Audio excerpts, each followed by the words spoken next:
Hello friends, कैसे हैं आप लोग। उम्मीद करता हूँ बहुत ही बढ़िया होंगे। दोस्तों, हम लोग डीसी मशीन में जनरेटर के प्रीवियस ईयर ऑब्जेक्टिव क्वेश्चंस कर रहे थे, जो कि SSC JE, UP PCL JE, RRB JE और जो other AE JE technical exams हैं उनमें ये क्वेश्चंस आए हुए हैं। तो दोस्तों, ये एग्जाम के पॉइंट ऑफ व्यू से काफ़ी इंपॉर्टेंट हो जाते हैं। दोस्तों, यहाँ पे हमारा पहला क्वेश्चन है, the induced EMF of A DC machine running at 750 RPM is 220 volt. तो दोस्तों, हमें क्वेश्चन में यहाँ पे बताया है कि एक हमारी डीसी मशीन है जो जिसका जो आर्मेचर है वो हमारा 750 आरपीएम पर रन कर रहा है, जिससे हमारा जो ईएमएफ जनरेट हो रहा है उसमें हमारा ईएमएफ जनरेट हो रहा है 220 वोल्ट। तो दोस्तों, ये एक डीसी मशीन है और डीसी मशीन में भी ये क्या है, हमारा DC generator. The percentage increase in field flux for generating an induced EMF of 250 volt at 700 RPM would be.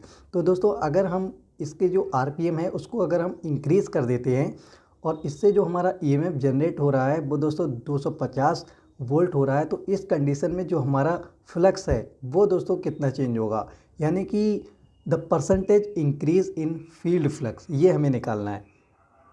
तो देखिए दोस्तों, हमें गिवन क्या है, EG1 गिवन है, उस पर हमारी जो आरपीएम है वो दे रखी है हमारी 750 आरपीएम।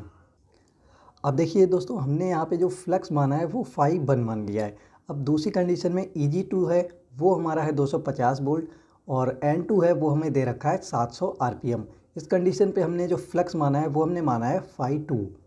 तो दोस्तों, आप लोग जानते हैं कि EG is equal to K phi N होता है। तो यहाँ पे हमारा जो पहला वाला जो हमारा वोल्टेज जनरेट है उसके लिए इक्वेशन हो जाएगी EG1 is equal to K phi 1 into N1। तो इसकी जब हम वैल्यू रखेंगे तो हमारे पास फाई 1 की वैल्यू निकल के आएगी ये। इसके बाद हम EG2 is equal to K phi 2 N2 रखेंगे, तो यहाँ से हमारी फाई 2 की वैल्यू निकल के आएगी। दोस्तों, इसे हमने इक्वेशन सेकंड मान लिया है और इसे हमने इक्वेशन फर्स्ट माना है। तो इक्वेशन 2 को हम इक्वेशन 1 से जब डिवाइड करेंगे तो दोस्तों हमें यहाँ पे मिलेगा फाई 2 इज इक्वल टू 1.21751। तो दोस्तों, यहाँ से हमें ये समझ में आ रहा है कि जो फाई 2 है वो फाई 1 का 1.2175 गुना है। अब देखिए दोस्तों, हम बात करें percentage increase in field flux की, तो दोस्तों यहाँ पे फाई 2 माइनस फाई 1 यानी कि हमारा कितना चेंज हुआ है। तो दोस्तों, ये जो चेंज हुआ है वो आपका फाई 2 माइनस फाई 1 हुआ है और कितने से चेंज हुआ है, तो दोस्तों ये हमारा फाई 1 से चेंज हुआ है। तो यहाँ पे हम इसकी वैल्यू रखेंगे तो ये निकल के आएगा हमारा 21.75%। तो दोस्तों, यहाँ पे हमारा ऑप्शन सी करेक्ट हो जाएगा। The MMF produced by interpole is proportional to. तो दोस्तों, जो इंटरपोल के द्वारा जो हमारा MMF प्रोड्यूस होता है वो हमारा प्रोपोर्शनल होता है। देखिए दोस्तों, ये होता है हमारा आर्मेचर करंट के। Interpole winding is use for reduce the cross magnetization effect of armature reaction. तो दोस्तों, जो आर्मेचर रिएक्शन की वजह से जो हमारा इफेक्ट आता है, हमारे दो इफेक्ट आते हैं, एक आता है हमारा क्रॉस मैग्नेटाइजेशन और एक आता है हमारा डीमैग्नेटाइजेशन। तो दोस्तों, इंटरपोल जो वाइंडिंग हम लोग यूज़ करते हैं वो क्रॉस मैग्नेटाइजिंग इफेक्ट को रिड्यूस करने के लिए यूज़ करते हैं। साथ ही दोस्तों, इसे हम यूज़ करते हैं नलीफाई द रिएक्टेंस वोल्टेज। तो रिएक्टेंस वोल्टेज को नलीफाई करने के लिए भी हम इसका यूज़ करते हैं। It is always connected in series with the armature winding, और इसे हम हमेशा आर्मेचर के सीरीज में कनेक्ट करते हैं। Interpole MMF is more than armature MMF in the interpole zone. तो जो हमारा इंटरपोल का जो MMF होता है वो ज़्यादा होता है आर्मेचर MMF से। If a self-excited DC generator does not produces voltage after installing, what does first of all? दोस्तों, एक सेल्फ एक्साइटेड DC जनरेटर है जो वोल्टेज है उसको प्रोड्यूस नहीं कर रहा है। तो इस कंडीशन में हमें क्या करना चाहिए दोस्तों? इस कंडीशन में हमें रिवर्स फील्ड कनेक्शन, जो हमारी फील्ड है उसके हमें कनेक्शन रिवर्स कर देने चाहिए। If a self-excited DC generator does not produce voltage after installing, first of all reverse its field connection। तो इसके जो फील्ड कनेक्शन है उनको रिवर्स कर देना चाहिए। The reason for DC generator fails to build up voltage. इसके क्या क्या रीज़न हो सकते हैं कि ये जो वोल्टेज है वो आपका बिल्डअप नहीं हो रहा है? तो दोस्तों, reverse field connection, no residual flux. दोस्तों, कोई भी इसमें अगर रेजिडुअल फ्लक्स नहीं है तो आपका वोल्टेज बिल्डअप नहीं होगा। It must be present for voltage build up. तो वोल्टेज को बिल्डअप करने के लिए रेजिडुअल फ्लक्स का होना बहुत ही ज़रूरी है। हाई फील्ड रेजिस्टेंस, अब दोस्तों अगर हमारा फील्ड जो है वो आपका उसके रेजिस्टेंस अगर ज़्यादा हो जाएगा, इसकी वजह से जो हमारी फील्ड करंट है वो कम हो जाएगी, और फील्ड करंट के कम होने से हमारा फील्ड फ्लक्स कम हो जाएगा, और इसकी वजह से हमारा जो ईजी है वो कम हो जाएगा। अब इसकी वजह से हमारा जो टर्मिनल वोल्टेज है वो भी कम हो जाएगा। A short shunt compound generator supplies a load current of 100 ampere at 250 volt. अब दोस्तों यहाँ पे एक जनरेटर है शॉर्ट शंट कंपाउंड जनरेटर, जो जिसमें जो हमारी करंट है, लोड करंट जो है वो 100 एम्पियर है, और दोस्तों वहाँ पे जो टर्मिनल वोल्टेज है वो हमें दे रखा है 250 volt. The generator has the following winding resistance. अब जनरेटर है तो उसमें आपके रेजिस्टेंस कौन कौन से हो सकते हैं दोस्तों। शंट फील्ड वाइंडिंग रेजिस्टेंस होगा जिसकी वैल्यू दे रखी है 130 ओम। आर्मेचर रेजिस्टेंस होगा जो कि है 0.1 ओम, और सीरीज फील्ड वाइंडिंग है, इसका भी रेजिस्टेंस हमें दे रखा है 0.1 ohm. Find the EMF generated if the brushes drop is 1 volt per brush. अब दोस्तों जो हमें वोल्टेज ड्रॉप यहाँ पे दे रखा है वो हमें दे रखा है 1 वोल्ट। अब देखिए दोस्तों यहाँ पे 2 ब्रश हैं, तो 2 ब्रश के लिए हमारा जो वोल्टेज होगा वो हमारा 2 वोल्ट हो जाएगा। हमें गिवन है VT गिवन है, लोड करंट गिवन है, आर्मेचर रेजिस्टेंस गिवन है, शंट जो फील्ड वाइंडिंग हमारी उसका रेजिस्टेंस गिवन है, और सीरीज फील्ड वाइंडिंग का रेजिस्टेंस गिवन है। ब्रश ड्रॉप हमें गिवन है और हमसे पूछा है ईजी। देखिए अगर हम यहाँ पे देखें इस डायग्राम में, तो दोस्तों यहाँ से जो IA करंट है वो हमारी 2 पार्ट में डिवाइड हो रही है, एक IL और एक ISH। तो IA इज इक्वल टू हमारा क्या हो जाएगा, IL प्लस ISH। दोस्तों IL तो हमें पता है कि ये हमें दे रखी है 100 एम्पियर, लेकिन हमें ISH दोस्तों नहीं पता है। तो हम दोस्तों ISH निकालेंगे, इस ISH की मल्टीप्लाई हम इस RH से कर देंगे, तो यहाँ पे जो वोल्टेज होगा हम यहाँ पर लगा रहे हैं KVL, ठीक है। तो यहाँ पे जो वोल्टेज होगा वो आपका इस IL इंटू RSC प्लस ये जो हमारा लोड लगा हुआ है इसके अक्रॉस जो टर्मिनल वोल्टेज है उसके इक्वल होगा, मतलब उसके इन दोनों के योग के बराबर होगा ये वाला वोल्टेज। तो यहाँ से हम ISH की वैल्यू निकाल सकते हैं जो कि निकल के आएगी 2 एम्पियर। अब देखिए ISH हमारी वैल्यू आ गई, तो यहाँ से हम IA की वैल्यू निकाल सकते हैं 102 एम्पियर। अब यहाँ पे अगर हम लोग लगाएं इसमें जनरेटर के लिए जो हमारी इक्वेशन होगी वो होगी EG is equal to IA RA। यहाँ पे हमारा RA होगा तो IA RA प्लस यहाँ से हम जब इधर को जाएंगे तो ये हमारी करंट ये IL है और RSC हमारा रेजिस्टेंस है। तो IL और RSC प्लस ब्रश ड्रॉप, दोस्तों 2 ब्रश होंगे तो यहाँ पर हमारे 2 वोल्ट हो जाएंगे। वहीं जो टर्मिनल वोल्टेज है वो हमारा यहाँ पर दे रखा है 250 वोल्ट, तो यहाँ पे हम रख देंगे 250 वोल्ट। तो जब हम इसे सॉल्व करेंगे तो ये निकल के आएगी वैल्यू 272.2 वोल्ट। तो यहाँ पे हमारा ऑप्शन जो दोस्तों ये जो है ऑप्शन ए वो करेक्ट हो जाएगा।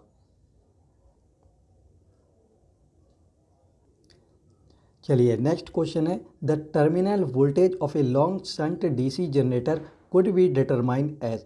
एक अगर लॉन्ग शंट DC जनरेटर दिया है तो उसमें जो हमारी इक्वेशन होती है, कह सकते हैं जो टर्मिनल वोल्टेज होगा वो क्या होगा। देखिए यहाँ पे आपको डायग्राम दिखाया गया है एक लॉन्ग शंट DC जनरेटर का।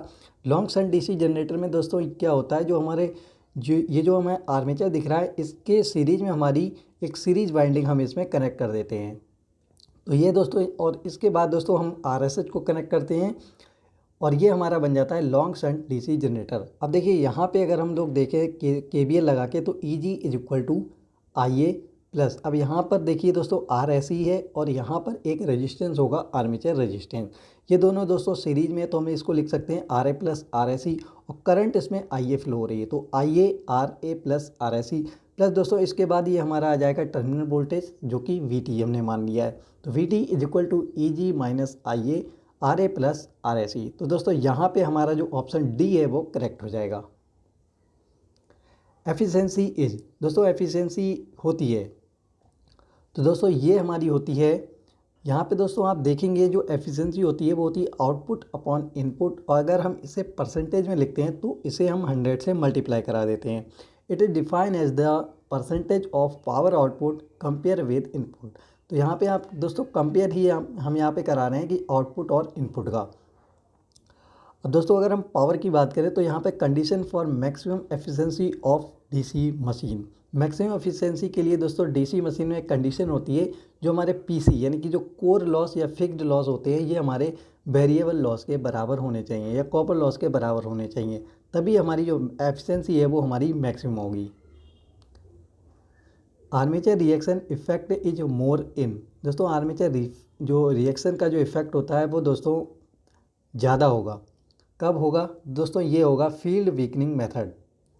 देखिए दोस्तों आर्मेचर रिएक्शन क्या होता है, the effect of armature flux on main flux is called armature reaction. तो दोस्तों जो हमारा आर्मेचर फ्लक्स होता है उसका मेन फ्लक्स पर या मेन फील्ड पर जो प्रभाव होता है वो हमारा आर्मेचर रिएक्शन कहलाता है।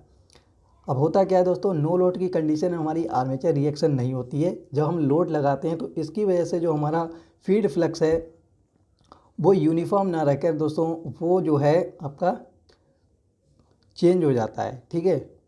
तो the effect of armature flux on main field is called armature reaction.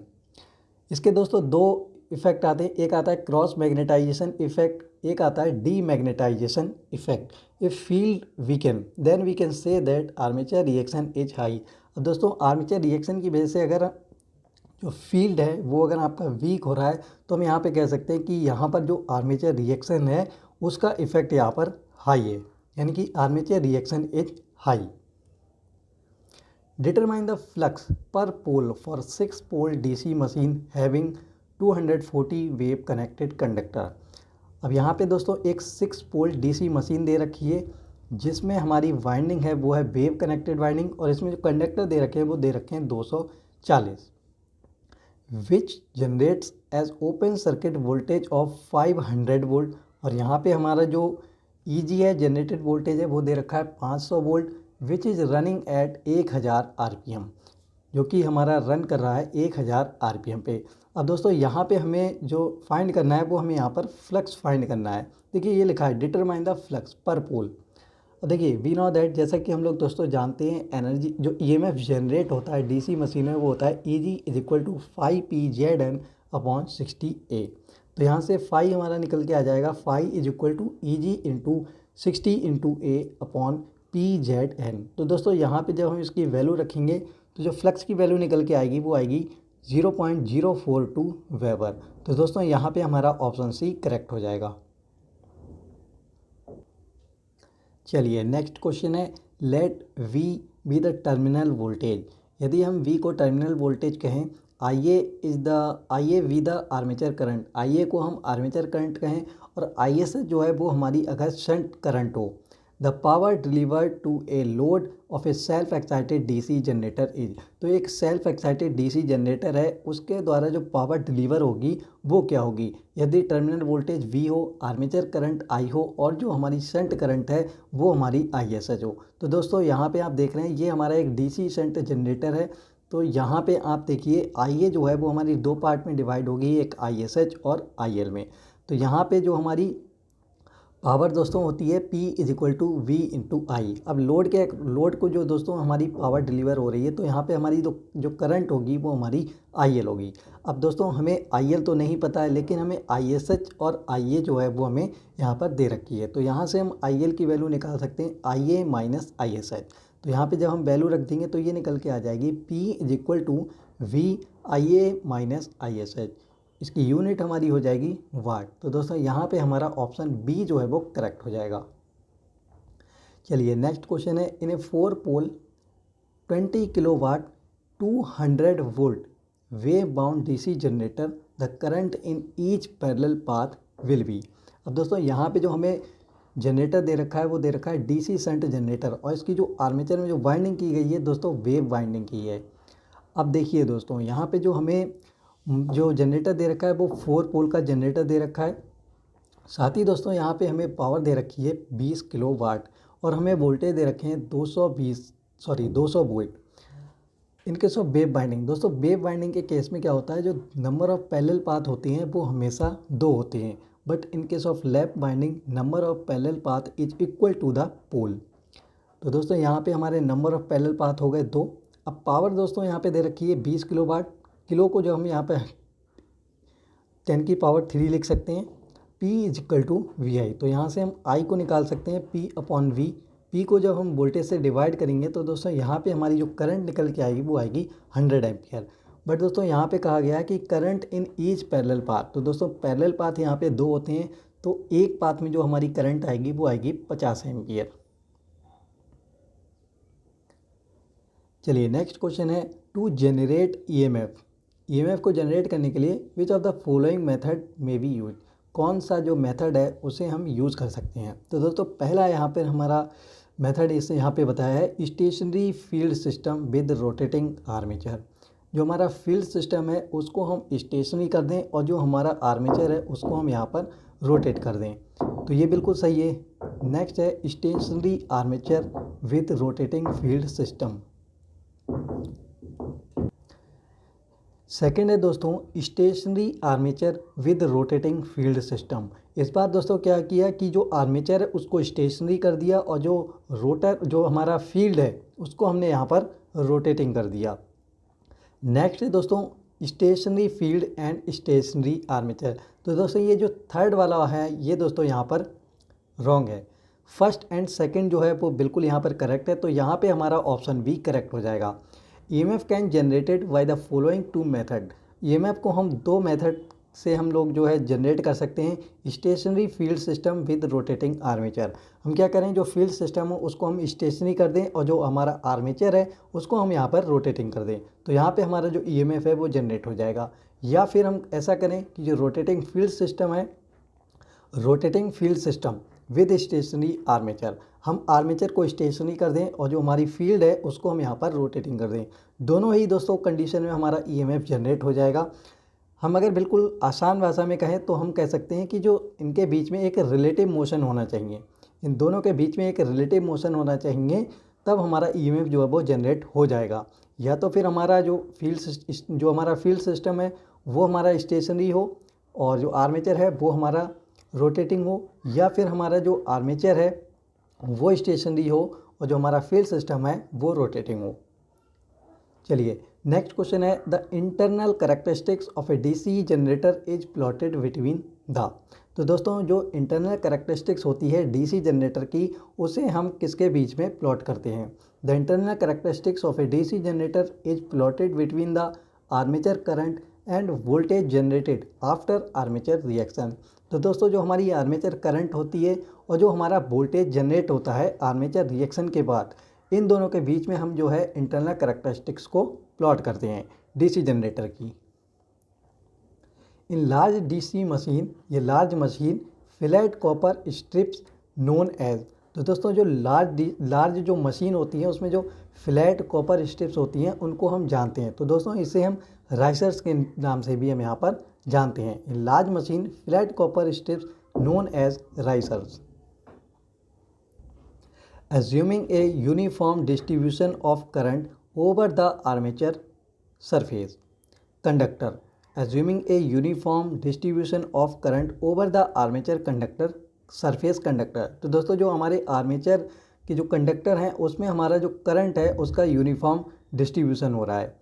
The shape of resultant armature MMF in shape of A loaded DC machine is a symmetrical. तो दोस्तों यहाँ पे जो हमारी आर्मेचर जो हमारी एमएमएफ है, आर्मेचर की जो एमएमएफ वेवफॉर्म है वो दोस्तों लोड की कंडीशन में क्या होगी। देखिए दोस्तों जो हमारी आर्मेचर एमएमएफ वेवफॉर्म होती है उसका शेप होता है ट्राइएंगुलर और उसकी दोस्तों जो पीक वैल्यू होती है वो हमारी इंटरपोल एक्सिस में होती है। तो दोस्तों यहाँ पे हमारा ऑप्शन ए करेक्ट हो जाएगा, triangular wave with its peak along the Interpol axis. क्या कहा है यहाँ पर कि जो हमारी वेव फॉर्म है उसकी शेप होगी ट्रायंगुलर और इसकी जो पीक होगी वो हमारी इंटरपोल एक्सिस पर होगी। The brushes of A DC machine should be physically placed on. तो दोस्तों जो डीसी मशीन के जो ब्रश होते हैं उन्हें हम फिजिकली प्लेस्ड करते हैं, तो दोस्तों इसे हम फिजिकली प्लेस्ड करते हैं commutator in the polar axis. The brushes of A DC machine should be physically placed on the commutator in the polar axis. तो दोस्तों जो हमारे पोलर एक्सिस होती है वहाँ पर हम फिजिकली ब्रश को प्लेस्ड करते हैं।